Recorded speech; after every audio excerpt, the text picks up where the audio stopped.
I want to get to Martae's closing segment. I think his closing statement absolutely cooked. So here we go. Let's Martae to shine.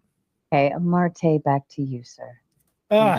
So usually when I get into debates, by the way, there was more great moments from this. Like this whole debate was pretty entertaining, and it's just basically these two just getting cooked the whole time.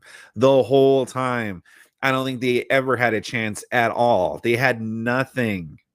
My partner, who is a fine orator here and a great debater here, one of the reasons why I didn't interject is because Dennis Rodman doesn't, or any of these other supporting roles, and I'm not a big follower of sports for being a pro athlete, by the way. We could use an example of somebody that's secondary.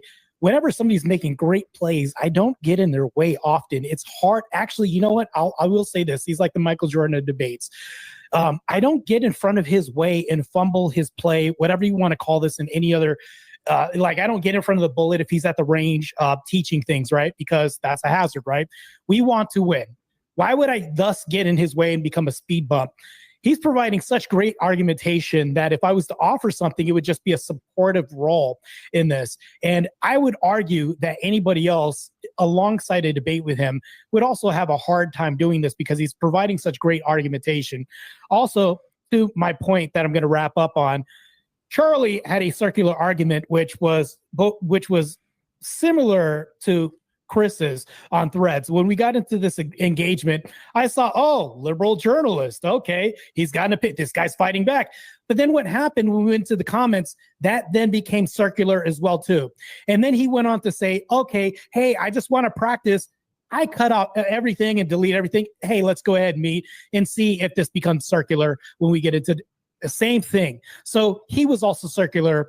And completely to the point that I'm making is they never had a truth. We could never get to the point of the argument. The reason why we couldn't get to the point of the argument is because the goalpost of morality was moved from one post to the next. And like what Andrew was alluding to, feelings are conditional, just like their whole morality is. We couldn't really nail down the argument because we couldn't even get past this. So when she was saying, oh, it's bad faith, it's only bad faith because two reasons. One, you're losing. And for two, we can't even get past these things because you don't even know what this is themselves.